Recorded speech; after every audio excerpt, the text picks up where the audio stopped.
మమ్మల్ని ప్రేమించిన పరలోకపు తండ్రి, ప్రాణ విమోచకుడు యేసు ప్రభు ఘనమైన నామం స్తోత్రాలు. ఈ కోయిట్ తపాసే ప్రాంతంలో హెబ్రోన్ మీద ఏర్పాటు చేసుకుని మీరు చేస్తూ వచ్చిన కార్యాలు, మీరు మీ కొరకు వాడిన సాధనాలు, అట్లు చెదిరిన మా ప్రియులు ఆయా ప్రాంతాల్లో ఉన్న మీ బిడ్డలందరూ బట్టి స్తోత్రాలు. ఆయా ప్రాంతం తాకిన పరిశుద్ధులను బట్టి, జతపని వారిని బట్టి వందన. అందరు హృదయాలు ఎరిగిన వాడా, మీరు నాతో మాతో మాట్లాడారు. నేనైతే నిష్ప్రయోజకుని, నువ్వు ఎరుగుదు నా పరిస్థితి. పైనుండి మీరు అందిస్తే తప్ప ఎవరేం పొందలేరు. ప్రభా తండ్రి, నీ కుమారుని యేసు ప్రభువును బయలుపరిచి ఆయన వాక్యమైన దేవుడు మాకు ప్రత్యక్షపరచుకోండి. ఈ దినం మా అక్కను తీర్చారు, మీ స్వరం వినిపించారు. మీ మీద ఆధారపడుతూ సహాయం చేయమని, అలసిన దేహాలు పునరుత్థాన శక్తి ఆయా బలహీనతల్లో, అనారోగ్యాల్లో, పరిస్థితుల్లో, టెన్షన్స్ లో, రకరకాల ఒత్తిడిలో బిడ్డలు వచ్చినారు. ఆదరణ దయచి నీ కృపయ్య బలపరచండి. వారి సంతోషంతో బయలు వెళ్తారు. మాట నెరవేర్చు, తృప్తిపరచు, బలపరచు, మాట్లాడు. యేసు ప్రభుపేట వేడుచున్నాం తండ్రి.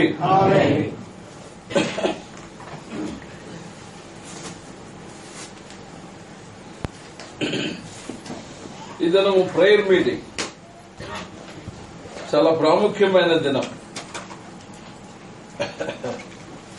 ఆదివారం పూట మనం అందరం వస్తాము. ఆ రోజు మనం చేసే పని ఏంటంటే అంత ఇవ్వడమే. ఎవరికి? దేవుడికి ఇస్తామన్నమాట. మన అర్పణలన్నీ ఆయన తీసుకుంటా ఉంటాడు. ఆరాధన, ఈరోజు ప్రార్థనలు దేవునికి అప్పగించడం. వ్యక్తిగత ప్రార్థన, అనేకుల కొరకు చేసే ప్రార్థన, ఇది చాలా ప్రాముఖ్యమైనది. ప్రార్థన అంటే దేవునితో మాట్లాడడమే. ఎవరైనా మాట్లాడొచ్చు, ఎప్పుడైనా మాట్లాడచ్చు.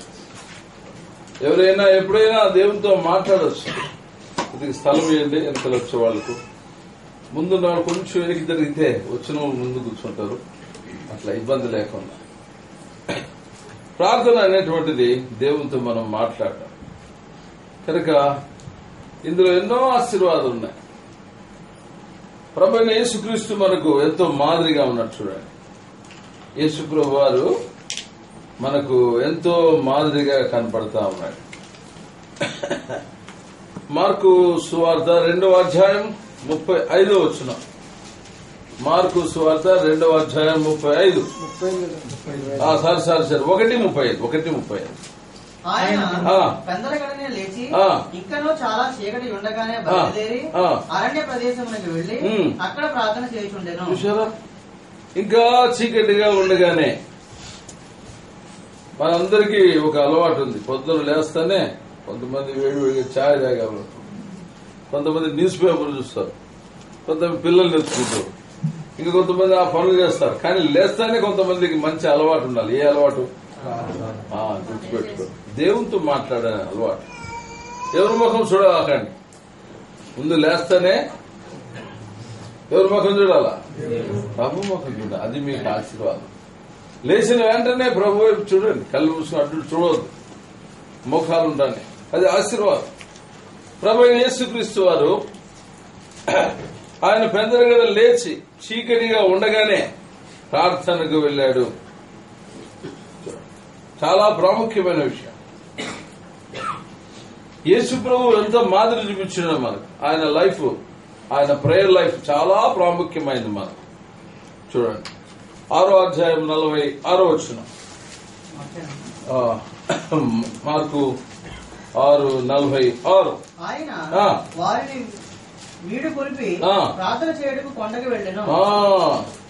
కాబట్టి ప్రతి పని చేయడానికి ముందు ప్రభు ప్రార్థన చేసేవాడు. ప్రతి పని చేయడానికి ముందు ఇక్కడ ప్రార్థన చేసి ఏం చేశాడంటే, ముందు వాళ్ళని పంపించండి, మీరు వెళ్ళండి అయ్యా. ఈయనేమో ప్రేయర్కి పోయినాడు. ప్రేయర్ అయిన తర్వాత ఏం జరిగింది? 48వ వచనం. అప్పుడు వారికి గాలి ఎదురైనందున దోణి నడిపించడంలో వారు కష్టపడుచుండగా ఆయన చూచి రాత్రి ఇంచుమించు 4వ జామున సముద్రం మీద నడుచుచు వారి వద్దకు వచ్చి వారిని దాడిపోవాలని ఉండెను. ఆయన సముద్రం మీద నడుచుట వారు చూచి భూతమని తలంచి కేకలు వేసిరి. అందరూ ఆయనను చూసి తొందరపడగా వెంటనే ఆయన వారిని పలకరించి ధైర్యం తెచ్చుకుని నేనే, భయపడకూడదని చెప్పాను. కాబట్టి తను తాను బయలుపరచుకోవడానికి, వాళ్ళని ధైర్యపరచడానికి, మిమ్మల్ని పంపించినా మిమ్మల్ని నేను విడవలేదు బాబు అని తను తాను వారి యొక్క విశ్వాసాన్ని కనపరచడానికి ముందు ప్రభు ప్రార్థన చేసేవాడు, తర్వాత పని చేసేవాడు. ప్రతిదీ కూడా అంతే. ప్రార్థన చేయకుండా యేసు ప్రభు వారు ఏ పని చేసినట్టుగా లేదు. ప్రతిదీ కూడా లూకా సువార్త 5వ అధ్యాయం 15వ వచనం. అయితే ఆయన కూర్చిన సమాచారము మరి ఎక్కువగా 16 ఆయన ప్రార్థన చేయుటకు అరణ్యంలోనికి వెళ్ళుచుండెను. 6వ అధ్యాయం 12వ వచనం. ఆ దినముల యందు ఆయన ప్రార్థన చేయుటకు కొండకు వెళ్లి రాత్రంతా ప్రార్థనలో గడిపి ఏం చేశాడు? 13వ వచనం. ఏమైనప్పుడు ఆయన తన శిష్యులను పిలిచి వారిలో 12 మందిని ఏర్పరిచి వారికి అపోస్తలుడు అని పేరు పెట్టాను. చూడండి, స్వయాన దేవాది దేవుడై ఉన్నప్పటికీ ప్రభు వారు రాత్రంతా ప్రేయర్ చేసి ఉదయకాలం డిసైపుల్స్ ఏర్పాటు చేస్తాడు, అపోస్తలులను ఏర్పాటు చేస్తాడు. అంటే ప్రార్థన లేకుండా ఏ పని కూడా ప్రభువారు ఏదో నాకు ఈ తలంపు వచ్చింది నో, అది కాదు. నువ్వు ఏ పనైనా చేయ, ముందేం చేయాలా? ప్రార్థన చేయకుండా ఏ కార్యం చేయకూడదు. చూసారా? ప్రతిదీ కూడా ప్రభు ప్రార్థన ద్వారానే. 9వ అధ్యాయం 18వ వచనం. లూకా సువార్త 9:18. ఒకప్పుడు ఆయన ఒంటరిగా ప్రార్థన చేస్తుండగా ఆయన శిష్యులు ఆయన యొద్ద ఉండిరి. నేనెవడని జనసమూహములు చెప్పుకుంటున్నారని ఆయన వారిని అడగగా వారు బాప్తిస్మం ఇచ్చి యోహాననియు, కొందరు ఎలియాయనియు, కొందరు పూర్వకాలపు ప్రవక్త ఒకడు లేచిననియు చెప్పుకొనిచున్నారని. 28వ వచనం. ఈ మాట మొదలుకొని రమారమి 8 దినములైన తరువాత ఆయన పేతురును, యోహానును, యాకోబును వెంటబెట్టుకుని ప్రార్థన చేయడానికి ఒక కొండ ఎక్కెను. చూసారా? ప్రతిదీ కూడా ప్రార్థన చేసి తను తాను వారికి బయలుపరుచుకున్నాడు. ఎవరెవరు వచ్చినారు అప్పుడు ప్రార్థనలో? మోషే, ఏలియా. శిష్యులకు తను తాను ప్రత్యక్షపరుచుకున్నాడు. ప్రతి ప్రార్థనలో కూడా ఒక అంశం ఉంటుంది. యేసు ప్రభు దగ్గర ప్రార్థన చేసినాడు, సముద్ర వాళ్ళని ముందుగా నడిపించినాడు. ప్రార్థన చేసినాడు, డిసైపుల్స్ అనుకున్నాడు.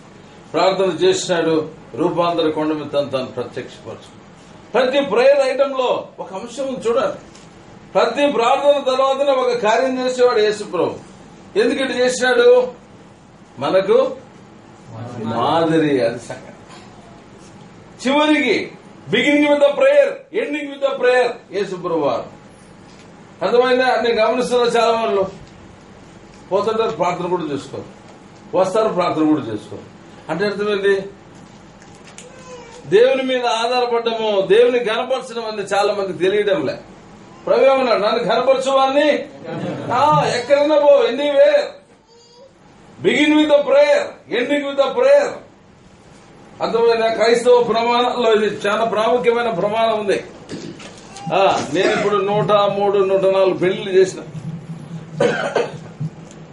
ఖచ్చితంగా ఈ ప్రమాణం ఏముందంటే, ప్రతి దినము మోకాళ్ళ మీద ఉండి బైబిల్ చదువులో, ప్రార్థించడంలో దినం ఆరంభించి ఆ రీతిగా బైబిల్ చదివి ప్రార్థన చేసి దినం ముగిస్తామని ప్రమాణం చేస్తున్నాను. భార్య భర్త ఇద్దరు చెప్పాలా.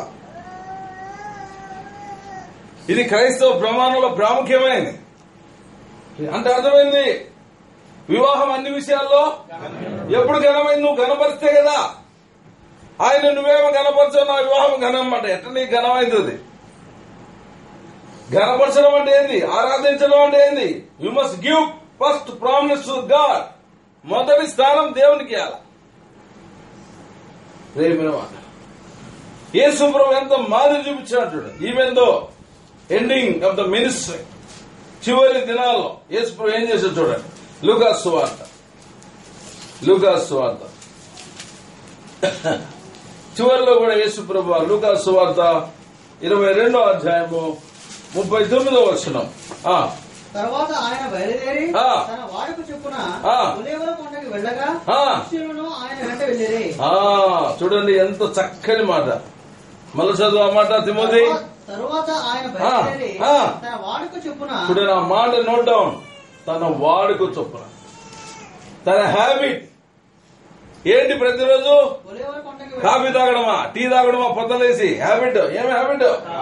ప్రార్థన. యేసుప్రభు హ్యాబిట్ ఏం చెప్పండి? ఫోన్ లో మాట్లాడే కాదు, ఇండియాకు పొద్దులేసినా.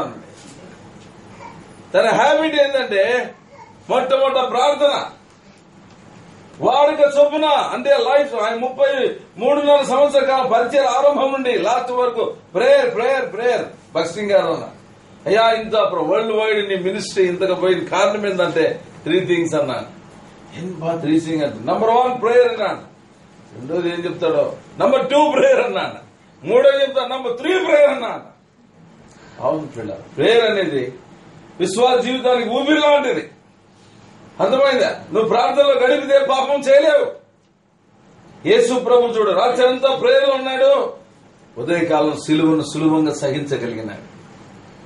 అర్థమైందా? చాలా సులభంగా సహించగలిగినాడు. కొట్టువారికి అప్పగించుకున్నాడు, ఉమ్మి గారికి అప్పగించుకున్నాడు, పిరుగుడు గుద్దులతో అప్పగించుకున్నాడు. చూడండి, హేళనగా మాట్లాడుతుంటే అప్పగించుకున్నాడు, కొడవలతో కొడతా ఉంటే అప్పగించుకున్నాడు. ఒక్క మాట వచ్చిందా? ఎందుకు రాలే అంటే రాత్రి అంతా ఎక్కడున్నాడు? ప్రేయర్లో ఉన్నాడు. ప్రేయర్లో ఉండి ప్రిపేర్ అయినాడు. దూతలు వచ్చి ఆయన బలపరుచినట్లుగా ఉంది. ప్రాంతంలో ఉన్నాడు కాబట్టి అంత బలమైన శోధనను జయించగలిగినాడు. ఎందుకు ఈజీగా పడిపోతున్నావు? ఈజీగా ఎందుకు పడిపోతున్నావు? Because of lack of prayer. ప్రార్థన లేకపోవడం ద్వారా నువ్వు పడిపోతున్నావు. ఇది చాలా ప్రాముఖ్యమైనది, గుర్తుపెట్టు. ఎందుకు నువ్వు పడిపోతున్నావు? ప్రార్థన లేకపోవడమే. యేసు ప్రభుకి అంత అవసరం అయితే నీకు ఎంత అవసరం. అందుకే అన్నాడు, మీరు శోధనలో ప్రవేశించకుండా ఉన్నట్లు ప్రార్థనలో. ఎన్నో శోధనలు ఉన్నాయి. ఉదయం లేచి సాయంత్రం వరకు శోధనలు, చచ్చిపోయిన వరకు శోధనలే ఉన్నాయి. నాకు లేవనేవాడు ఎవరు లేడు. ఈ శోధనలన్నీ జయించడానికి నీకు కావాల్సిందండి ప్రార్థన, ప్రార్థన, ప్రార్థన. ఉద్యోగంలో శోధన, భార్యాభర్తల మధ్య శోధన, పనిచేసే స్థలంలో శోధన, స్టడీ కాలేజీ పోతే అక్కడ రకాల శోధన, టీవీ దగ్గర కూర్చుంటే అదొక శోధన, బంధువుల దగ్గర పోతే అదొక శోధన, పెళ్లి దగ్గర పోతే అదొక శోధన. ఎక్కడ? ప్రతి చోట శోధన. దీని అన్నిటినీ ఓవర్కమ్ కావాలంటే తప్పకుండా మనకి ఏముండాలా? యేసు రాత్రి అంతా ప్రేయర్లో ఉన్నాడు కాబట్టి ఉదయకాలం ఆ సిలువను సంపూర్ణంగా సులభంగా సహించగలిగిన. అయితే శిష్యుల సంగతి ఏం రాయబడింది? మత్తయి సువార్త వాళ్ళ గురించి ఏం రాయబడింది? మత్తయి సువార్తలో 26-50 చివరిలో అప్పుడు శిష్యులందరూ ఆయనను విడిచి పారిపోయి ఏం చేశారంట? ఎవరు? ఎందుకు పారిపోయినారు చెప్పండి? ఎందుకు పారిపోయినారు? ప్రార్థన లేదా? ప్రార్థనకు వచ్చినారు కానీ ప్రార్థన చేయలే. ప్రార్థనకు వచ్చి ఏం చేసినారు? అది ప్రార్థనకు వచ్చి నిద్రపోయినా ఒకటే, ప్రార్థన రాకపోయినా ఒకటే. చాలా మంది వచ్చి నిద్రపోతుంటారు ఒకటే కళ్ళు మూసుకొని. నువ్వు ఇక్కడికి వచ్చి నిద్రపోయినా ఒకటే, ఇక్కడికి రాకపోయినా ఒకటే. అబ్బా ఇదే ఛాన్స్ ఇంకా రాలే అన్నాక అనుపాకండి అట్లా దాన్ని ఎట్టొకట. కనుక దేవుని పిల్లలారా, యేసు ప్రభుకి ఎంత ప్రార్థన అవసరమైనప్పుడు మనకి ఎంత ప్రార్థన అవసరమై. అయితే ఆరంభంలో తప్పకుండా నీ ప్రార్థన వింటాడు. ఏ ప్రార్థన వింటాడంటే నిన్ను నువ్వు తగ్గించుకొని నీ పాపమును ఒప్పుకొని విడిచిపెట్టి చేసే ప్రార్థన తప్పకుండా వింటాడు. ఆ తర్వాత వినాలంటే కొన్ని షరతులు ఉన్నాయి. అర్థమైందా? పాప క్షమాపణ కొరకు నువ్వు చేసే ప్రార్థన వింటాడు, తప్పకుండా వింటాడు. తప్పకుండా నిన్ను నువ్వు తగ్గించుకొని ప్రభువా నేను పాపిని తండ్రి, నన్ను క్షమించు, నీ రక్తంతో నన్ను కడుగు అని అంటే తప్పకుండా క్షమిస్తాడు. యేసు ప్రభు క్షమించని పాపం లేదు, యేసు ప్రభు క్షమించని పాపం లేదు. నీ పరిస్థితి ఎలాగన్నా ఉండని, 2 మాటలు హృదయపూర్వకంగా, తండ్రి నేను పాపం చేస్తున్నాయ్యా, నన్ను క్షమించు అని అంటే, నీ భర్త క్షమించకపోవచ్చు, నీ భార్య క్షమించకపోవచ్చు, నీ పిల్లలు క్షమించకపోవచ్చు, కానీ యేసు తప్పకుండా క్షమిస్తాడు. పశ్చాత్తాపంతో రావాలి ప్రభు దగ్గరికి. పశ్చాత్తాపంతో ప్రభు దగ్గరికి వస్తే తప్పకుండా ప్రభు క్షమిస్తాడు. నీలా పశ్చాత్తాపం కోసం ఎదురు చూస్తున్నాడు యేసు ప్రభు. అన్నాడు, పరలోకానికి నీకు విరోధంగా నేను కొడుకు అనిపించుకునే యోగ్యత నాకు, అది కావాలి యేసు ప్రభు. నిజమైన పశ్చాత్తాపం, నిజమైన రిపెంటెన్స్, నిజమైన మార్పుతో కూడిన ప్రార్థన కావాలి. ప్రార్థన చేసేది పాపం చేసేది కాదు. ప్రార్థన ఒకసారి చేసినా అలాగే విడిచిపెట్టాలి, అంతే. రొటీన్ గా చేసినామనుకో అట్టి వారిని నూతన పరచుట అసాధ్యము. అయిపోయా, వాత వేయబడిన మనస్సాక్షి. మరలా నువ్వు పాపం చేసినావనుకో ఇక ఆ పాపానికి బలి లేదు సహోదరి సహోదరు. అందుకే బైబిల్ గ్రంథంలో రాయబడింది, ఆ పాపాత్ములను పట్టుకున్నారు, రాళ్ళు తీసుకున్నారు. మోషే ధర్మశాస్త్ర ప్రకారం ఏం చేయాల? వాళ్ళు ప్రశ్నించడానికి వచ్చినారు. చేసుకో, ఏమయ్యా ఇప్పుడు నేను తప్పు చేసింది పట్టుకున్నావు, రాళ్ళతో కొట్టాలా? కొట్టండి అంటే ఏమంటాడు? నీకు ఎంత ప్రేమ లేదే, కనికరం లేదంటారు వాళ్ళు. వద్దులేంటే నువ్వు మోసే ధర్మశాస్త్రం మీరుతున్నావు అంటాడు. అంతా వీళ్ళే, ఆయనేమో అనంత జ్ఞాని. అటైతే మీలో పాపం లేనివాడు అయిపోయింది. కింద ఏం రాస్తున్నాడు ఏమో మొత్తానికి, నా పేరు రాశాడు, నీ పేరు రాశాడు. ఒక్కొక్క రాయి కింద పడిపోయింది. పరా లాస్ట్ ఆమె ఒక్కతే నిలబడింది. అమ్మా అమ్మా నిన్నెవరు శిక్షించలేదా? లేదు ప్రభు.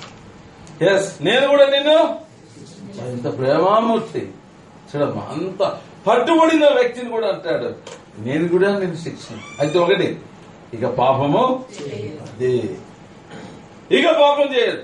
ఇక పాపం చేసినావంటే శిక్ష మాత్రం తప్పదు. చాలా మంది అనుకుంటారు పాపం చేసినా ఇంకేం రక్షించబడినా, బ్యాప్టిజం తీసుకున్నా, లైసెన్స్ వచ్చేసింది, ఎట్లనే తిరుగుతుందో. ఎట్లా తిరుగుతావు బిడ్డా? నో, తిరిగేదానికి కాదు. నువ్వు చేసిన, దేవుని ఎరిగి చేసిన ప్రతి తప్పుకు శిక్ష భూమి మీద అనుభవిస్తావు, నువ్వైనా నేనైనా. మరి బోధకులు మా లాంటి వాళ్ళకి 200 శిక్ష అని చెప్పింది. అర్థమైందా? ఈ శరీరంతో నువ్వు ఏమైతే చేస్తున్నావో దాని శిక్ష తప్పకుండా పొందుతావు. ప్రసంగి గ్రంథం 12వ అధ్యాయం చివరి వచనం ముందు భాగం చదవండి. గూఢమైన అనే మాట త్వరగా. ప్రసంగి 12 ఎన్నో వచ్చినామో 14. ఓకే.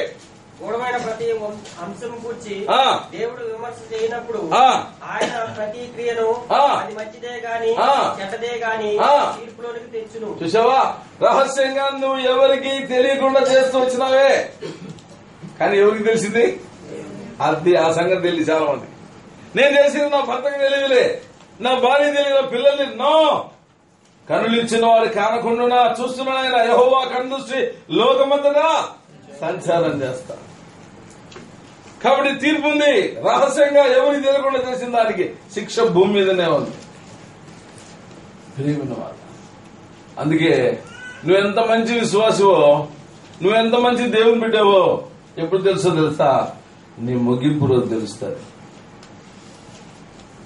నీ డెత్ రోజు తెలుస్తుంది నువ్వెంత మంచి బిడ్డవో. అవును, నీతిమంతుల మరణ యెహోవా దృష్టికి బహు విలువైంది.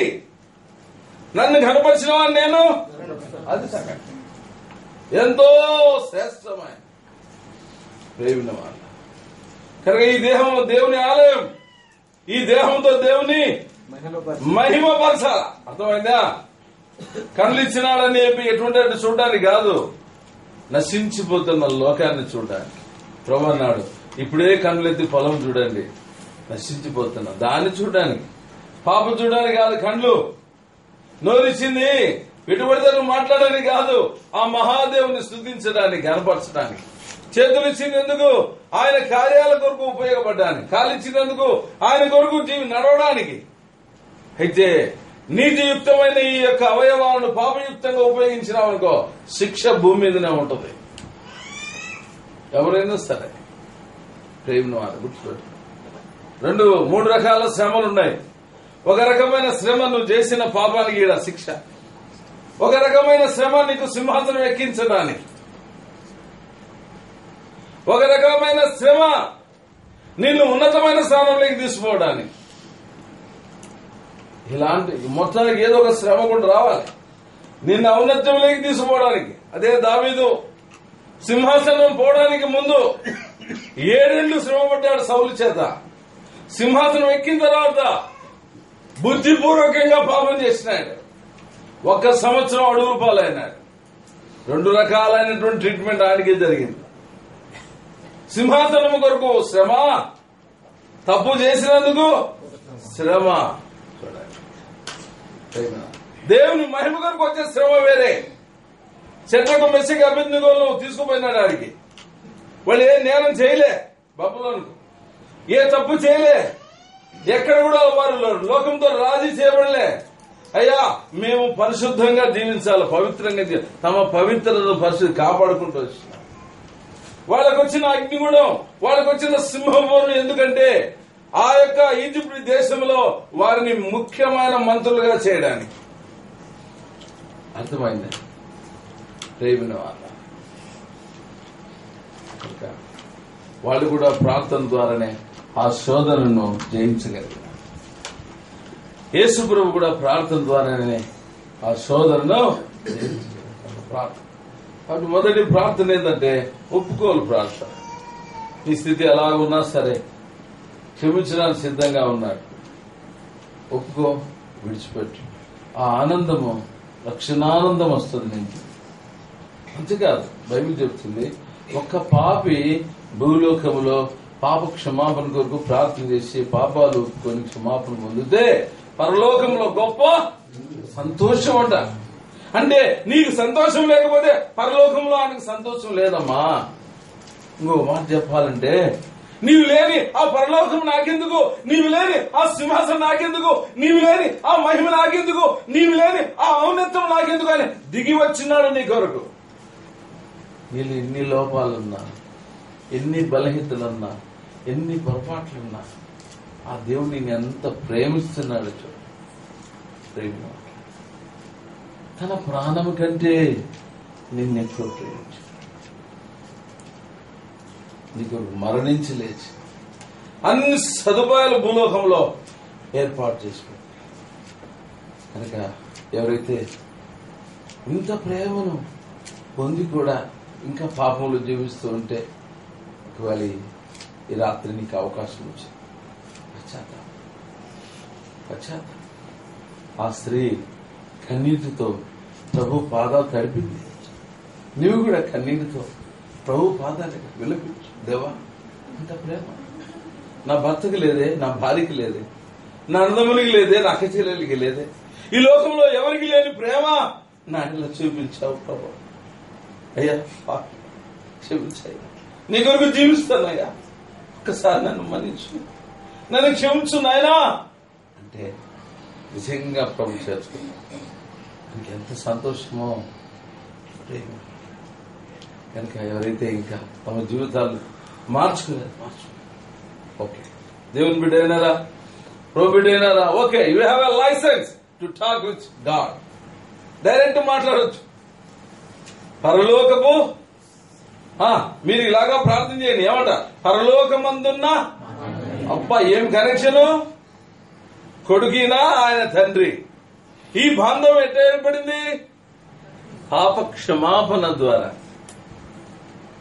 యేసు ప్రభు దగ్గర నీ పాపాలు ఒప్పుకోవడం ద్వారా ఇప్పుడు డైరెక్ట్ చెప్పొచ్చును, పరలోకమందున్నమా. అబ్బా ఎవరైనా మాట్లాడు, ఏ భాషలైనా మాట్లాడు, తమిళం, తెలుగు, ఇంగ్లీష్, హిందీ, అరబీలో కూడా చెప్పొచ్చు. నిజంగా నువ్వు పాపాలు ఒప్పుకుంటే డైరెక్ట్ పరలోకపు తండ్రి అని అంటే ఆయనకి ఎంత ఆనందమో. నా బిడ్డ పిలుస్తాను కదా, ఎంత సంతోషం. భక్తుడు రాస్తాడు, పరలోకంలో ఆరాధన జరుగుతా ఉంది, ఉన్నటువంటి ప్రభు కనపడలేదన్న. అరే ఎట్లా పోయినా మళ్ళా కొంత సమయానికి ప్రభు కనపడ. ఏం ప్రభు మేము ఇంత ఆరాధన చేస్తున్నాం, ఎక్కడ పోయినాను పోయి అబ్బాసీలు వాళ్ళ ఆరాధన చేస్తుంటే అక్కడికి పోయి వచ్చినాం అన్నాడు. అంటే ఇంతమంది మేము ఆరాధన చేస్తున్నాం, నీకు తృప్తి లేదు. ఒక మట్టి మానవుడు నిన్ను ఆరాధన చేస్తే నీకు అంత తృప్తి. అవును, నేను కూడా చెప్పాను. కొన్నేళ్ళు అన్ని విధాల భక్తిపరుడే, దాన ధర్మాలు, ప్రార్థనా పరుడు, భయభక్తులు కలిగిన వాడు, దర్శనాలు చూసినాడు, కానీ ఏం లేదు, మారు మనసు లేదు. గుర్తుపెట్టుకోండి. చాలా మంది నేను దర్శనాలు చూసినా అయిపోయింది అనుకోండి. ఆడ దర్శనాలు చూసినా రక్షణ లేదు. కొంచెం 5 నిమిషాలు ముగించా. మీరు నిద్రపోవడానికి అయితే నేను ఒప్పుకో. మీరు పక్కన వాళ్ళు కొంచెం అట్లా అనండి, ఏం కాదు. కాబట్టి ప్రియులారా, ఆయనకు సువార్త చెప్పడానికి, ఆయనకు గైడెన్స్ కోసం దూత వచ్చి చెప్పింది, అయ్యా నీ ప్రార్థన మేము ధర్మకార్యాలు అన్ని దేవుని దగ్గరికి వచ్చినాయి. చెప్పింది ఎవరు? దూత. కానీ ఒక్కటి మాత్రం చెప్పలే. ఏం చెప్పలే? సువార్త. యేసు ప్రభు మరణించి తిరిగి లేచిన ఆయన సువార్త చెప్పలే. ఆ సువార్త చెప్పడానికి ఎవరు వచ్చినారు? పేతురు వచ్చినారు. నిన్న అక్కడ మనం చూస్తాం. కనుక చూడండి, మనిషికి ఎంత భాగ్యం ఇచ్చినాడు. దేవదూతలకు లేని ఆ భాగ్యం మనకి ఇచ్చినాడు. బాబా బాబా, ఎంత గొప్ప భాగ్యం కదా! ఎంత గొప్ప భాగ్యం ఇచ్చినాడు. చదవాల్సిందే అన్నమాట. తిమోతి రాసిన పత్రిక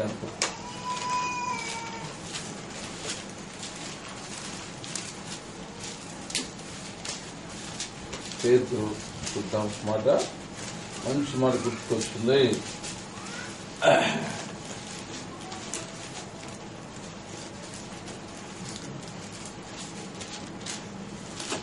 వాళ్ళు తప్పు చేసినప్పుడు వాళ్ళు రైట్. 2 పేతురు 2వ అధ్యాయం 4వ వచనం. దేవదూతలు పాపము చేసినప్పుడు దేవుడు వారిని విడిచిపెట్టగా, తప్పు చేసినప్పుడు విడిచిపెట్టలే, పాతాళ లోకమందలి కటిక చీకటి గల విరములోనికి తోసివేసేసినాడు. 5వ వచనం. మరియు ఆయన పూర్వకాలమందున్న లోకమును విడిచిపెట్టగా భక్తిహీనుల సమూహం మీదకి జల ప్రళయమును రప్పించినప్పుడు. ఓకే. 6వ వచనం. మరియు ఆయన సుధోమ గుమరులను పట్టణములను భస్మమ చేసి ముందుకు భక్తిహీనులకు వారికి వాటికి దృష్టాంతముగా ఉంచుడిగా వాటికి నాశనము విధించి. చూడండి ఆ మాట జాగ్రత్తగా విన్న తలంపు ఏంటంటే, దేవదూతలు పాపం చేస్తే వాళ్ళను విడిచిపెట్టలే, శిక్షించినాడు. నోవా కాలంలో తప్పు చేస్తే వాళ్ళని కూడా విడిచిపెట్టలే. చివరికి లోతు దినాల్లో తప్పు చేసిన వాళ్ళని కూడా మరి ఏమన్నా విడిచిపెట్టింది? నిన్ను. అంటే దేవదూతుల కంటే గొప్పలమా? నోవా దినాలు ఉన్న వాళ్ళకంటే గొప్పలమా? లోతు దినాలు ఉన్న వాళ్ళకంటే గొప్పలమా? ఈ మట్టి మనిషికి ఎంత భాగ్యం వచ్చింది. వాళ్ళని విడిచిపెట్టకుండా శిక్షించినాడు. ఇక్కడికి వచ్చి తలిగే నా బిడ్డలు, నా స్వరూపం, వారికి బదులు నేను శిక్ష అనిపిస్తాను అని నీ కొరకు, నా కొరకు, నీ బదులుగా, నా బదులుగా సిలువలో తన రక్తం అంతా కాల్చి మరణించి లేచి. ఎంత ప్రేమగల తండ్రి. కనుక మొదటిది, ఎవరైతే ప్రభువును హృదయంలో చేర్చుకోలేదో వారు ఇప్పుడు తండ్రి అని పిలిచే భాగ్యం మీకుంది. తండ్రి అని పిలవచ్చు. ఎందుకంటే యోహాను 1:14-12, యోహాను 1:12, యోహాను సువార్త. అదే అదే అదే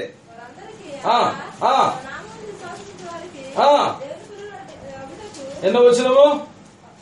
12. 1వ అధ్యాయం 12వ వచ్చిన. వారికి అందరికి అనగా తన నామమందు విశ్వాసం ఉంచిన వారికి దేవుని పిల్లలకు ఆయన అధికారం అనుగ్రహించారు. ఏముంది మనకి ఇప్పుడు? ఏముంది? అధికారం. ఎవరు బిడ్డరు? నువ్వు ఎవరన్నా ఉండు, ఏ క్యాస్ట్ ఉండు, ఏ పేరు ఉండు, ఇండియాలో ఏ దేశానికన్నా వచ్చేద్దాం, చదువు రాకపో, పాపాలు ఒప్పుకోవడం ద్వారా నువ్వు ఎవరు బిడ్డమైనా? దేవుని బిడ్డమైనా. ఇప్పుడు చెప్పొచ్చామని, పరలోకమందున్నా నా తండ్రి. ఎంత అద్భుతమైన మాట. పరలోకమందున్న నా తండ్రి అని చెప్పొచ్చు ఇప్పుడు. అయితే నీ ప్రార్థన, ఆ తర్వాత నువ్వు చేసే ప్రార్థన దేవుని దగ్గరికి పోవాలి అని అంటే, ఇతరుల కొరకు నువ్వు చేసే ప్రార్థన దేవుని దగ్గరికి పోవాలంటే ఒక షరతు ఉంది. ఆదికాండం 4వ అధ్యాయం,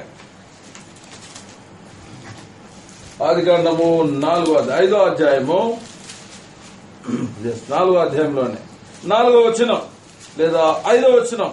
హేబేలు కూడా తన మందలో తొలిచూరును పుట్టిన వాటిలో ప్రోగిన వాటిని కొన్ని తెచ్చెను.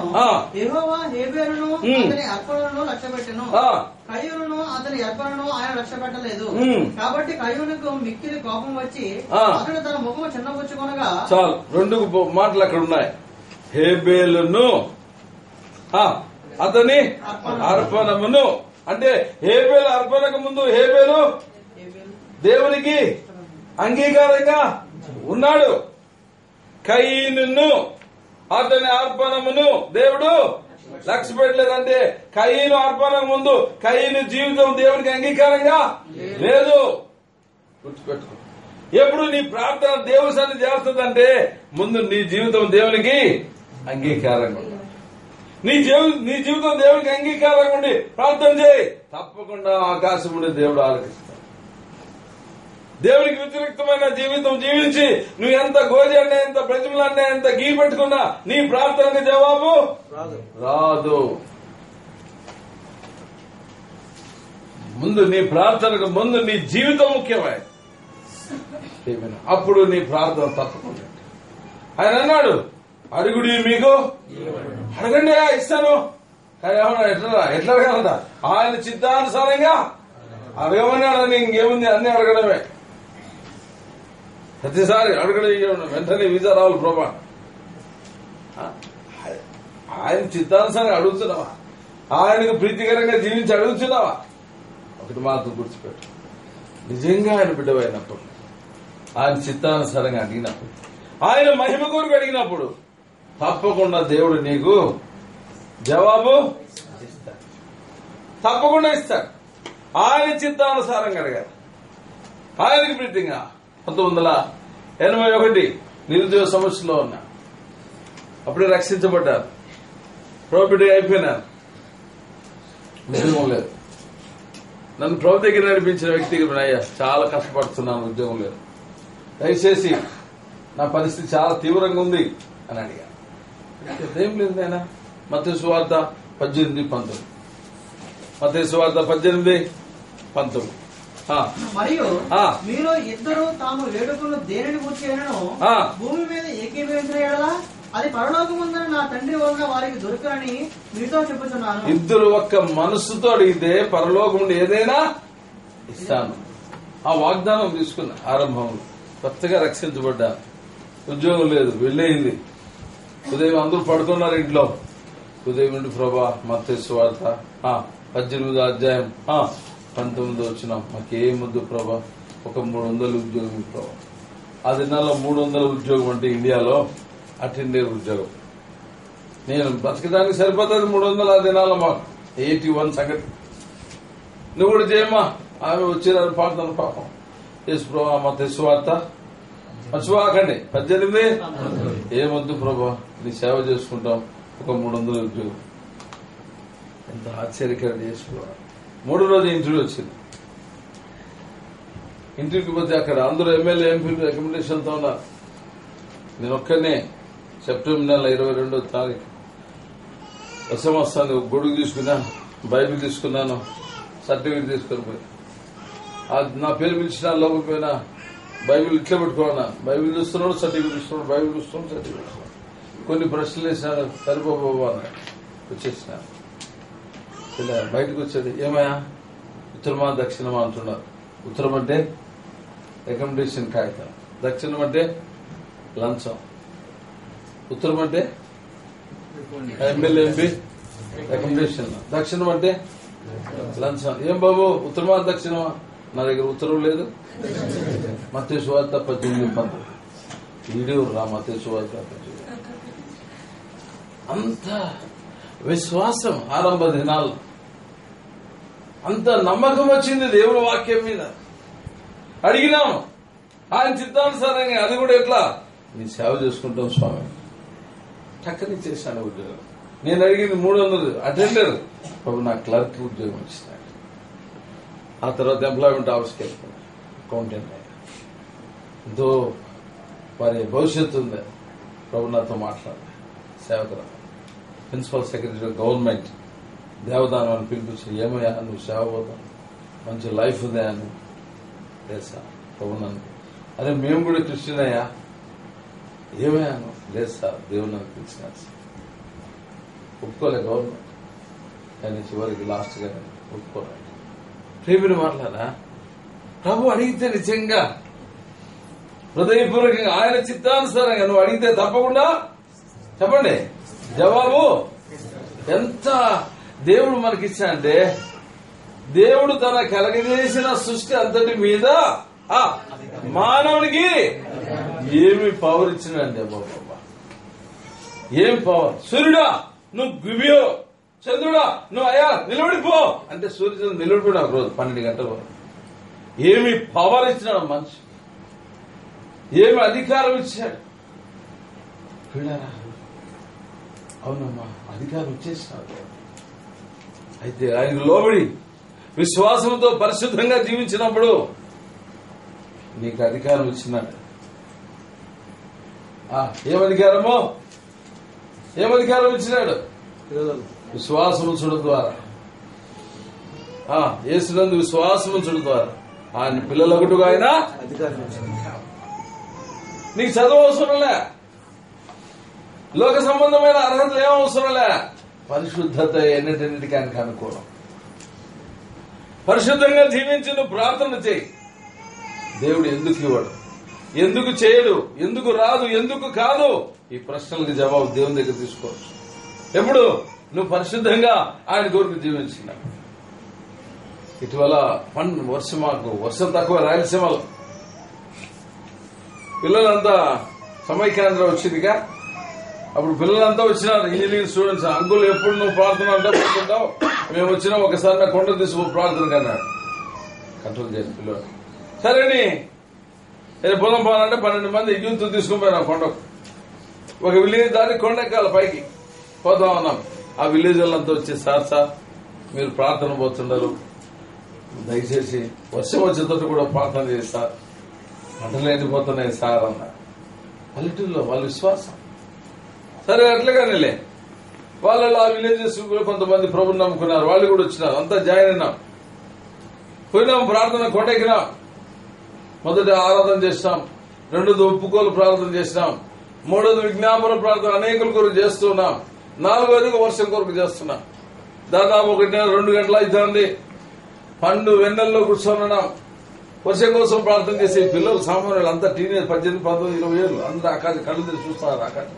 అసలు ప్రార్థన చేస్తా వర్షం రాలే కదరా నేను ప్రార్థన పని చూస్తే ఒక్కడు కూడా కళ్ళు పోయిన అందరూ చూస్తారు పైకి రే ఏందిరా మీరు చేసామంటే చూస్తాను వర్షం అట్ట వస్తుందో ఏమో చూస్తాను విశ్వాస కళ్ళు మూసుకుంటారా దేవుడు ఇస్తాడు చేయడరా దేవుడు ఇస్తాడు భీకరమైన ప్రార్థన స్టార్ట్ అయ్యింది కన్నీటి ప్రభా నా కోసం అడగడం లోక కళ్యాణం పేద ప్రజల కోరిక అడుగుతున్నా ఏరే ప్రార్థన విన్నావు మా ప్రార్థన కూడా నువ్వు తప్పకుండా వింటావు ప్రార్థన చేస్తున్నావు కన్నీరు నువ్వు ఇచ్చేంత వరకు ఈ స్థలాన్ని విడిచిపెట్టాను 40 minutes ఏకదాటి కన్నీటితో ప్రార్థన చేస్తున్నాము ఒక్కసారి మా చుట్టూ మబ్బులు వచ్చేసినాయి ధారాళమైన వర్షం మోకాళ్ళ మీద ఉండి బైబిల్ లోపల పెట్టుకుని తడిచిపోకుండా దాదాపు హాఫ్ అన్ అవర్ దేవుని ఆరాధించేసినాం వర్షంలో ఫుల్ తడిచిపోతున్నాం ఇక అన్ని లోపల పెట్టేసుకున్నాం ఇక ఆరాధన చేసి మెల్లిగా చాలరాయిగా మెల్లిగా ఊళ్ళకి పోదంపా అని అందుబట్టి ఏం సంతోషం వచ్చిందంటే అబ్రహాము దేవుడు ఇస్సాకు దేవుడు యాకోబు దేవుడు నీ దేవుడు అని విశ్వాసంతో ఆయన చిత్తానుసారంగా అడిగినప్పుడు తప్పకుండా ఇస్తా ఎందుకు ఇయ్యాడు తన ప్రాణం ఇచ్చిన వాడు ఎందుకు ఇయ్యాడు ప్రార్థనలో ఎంత బలం ఉంది ప్రార్థనలో ఎంత ప్రభావం ఉంది ఇక్కడ నుండి నువ్వు ప్రపంచ దేశాలు తిరగచ్చు ఏ వీసా లేకుండా ఏ పాస్పోర్ట్ లేకుండా